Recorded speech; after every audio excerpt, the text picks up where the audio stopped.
All right, take two of this with the record button on this time.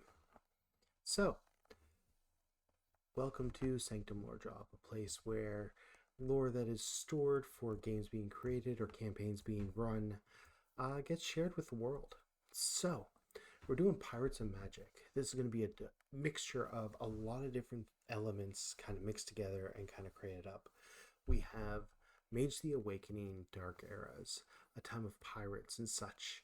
We have Seven Seas, kind of like world map, and a touch of the little countries that are there.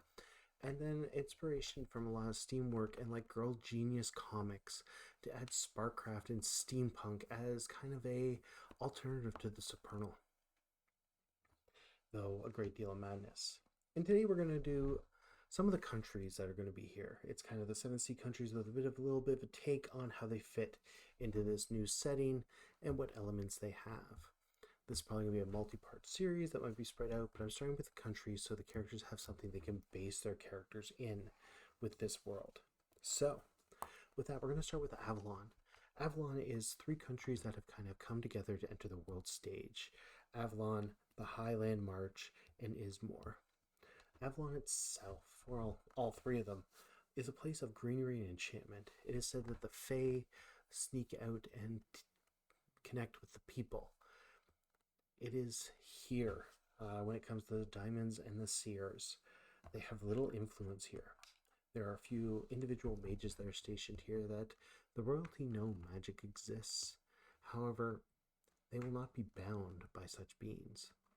Mages are welcome guests and nothing more, showing no allegiance to either side for the mages who have been discovered. The sorcerers here, and I will use this term for any kind of supernatural that mortals have access to, are the Knights of Avalon. Beings who have ancestry connection empower them with glamour and the power to go out and right wrongs in the name of Avalon. Going down to our next country, Castile. Castile is a place of fertile lands and many mines. The wealth of the land itself is always gotten Montaigne's attention. There's been many invasion attempts. Castile is also the home of the church. The church differs from our world that they encourage science during the Dark Ages and education, but they still have their darker parts, such as the Inquisition.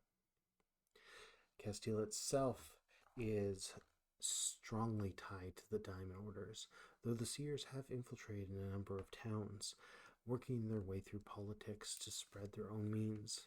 The Seers still outnumber the Diamond Order across the world, but here the numbers are much closer. From Castile, we will go to Ensign. The 30-year war left it devastated. Horrors that were created and brought up from so much death and mass murder walked the landscape at night. Neither the Diamond Order nor the Seers have been able to get a much stronghold, but both have agents working in the area. These isolated towns by walls are perfect breeding grounds to extract useful information. The sorcerers here are the Hexens, those that use human body parts and the dead to create formulas and other such things that have powers beyond what people know. Stuck out in the mires of these battlefields are also some ancient sparkcraft devices. Things too dangerous to use in modern day have been left behind or abandoned or disabled. Or not.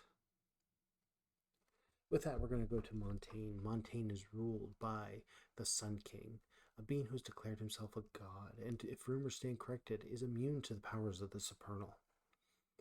His word is law across this land, and he fights against the church, instilling himself. He, though, and the nobles that serve him are tyrants. The people here are poorer than poor. They suffer greatly, and they live devastated, weak lives, and give out quiet prayers to the church. The Diamond and Seers both have agents that work here. It is said that the Seers are much stronger here, but neither are comfortable with the Sun King. Though there has been many attempts on his life, none have ever stuck. The sorcerers here are those of Porte. The noble blood carries this magic, the ability to bind things with blood and teleport across the landscape or call things to you. The nobles guard this power well and will hunt down those who exhibit it who are not part of the nobility. Continuing, we have the Surmain Commonwealth, two kingdoms that united, creating a voting system. Everyone from king to peasant gets a single vote on the laws there. They work hard to bring this together. The Diamond Orders, at least those of the Silver Ladder and the Guardians of the Veil, are strong here. Among the sorcerers, the Sardarians are beings who are connected to a demon bound to them. They keep these demons from rampaging the world and make offers for power in order to further their own agenda or the agenda of their country, depending on how controlled they are. Everyone knows someday they will lose themselves to the demon, but until then they are great assets and valuable allies. Urasa has the vibes of Russia from the real world. Well, ancient Russia, Baba Yaga, and other such things. This harsh land is not horror-filled like Ensign, but it does create a resilient people. In there, the Seers have a great outpost in the distance to watch further realms, or at least it's claimed. However, the Diamond Order is working hard with the Mysterium to uncover secrets that are buried from ancient times. The sorcerers there are connected by the Mother's Touch, who gives a blessing and a curse that they call lessons. These powers connect them to the land itself and send them off to do greater good or evil in the world. As always, there must be a balance. Vestimajor was once a home of warlords and Vikings.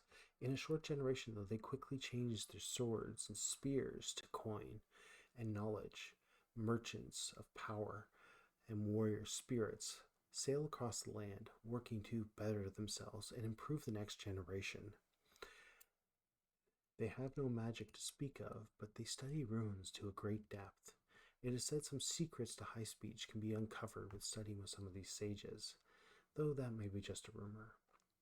But whether that is a rumor or not, the Mystery themselves have infiltrated this area deeply, trying to understand the difference and working with the Silver Ladder, at least until recently, due to the unsatisfactory alliance, or at least agreement about the Seas and the Seers, which we'll get into later.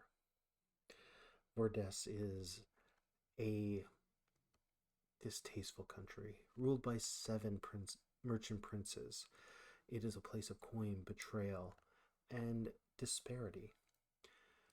Men rule the country.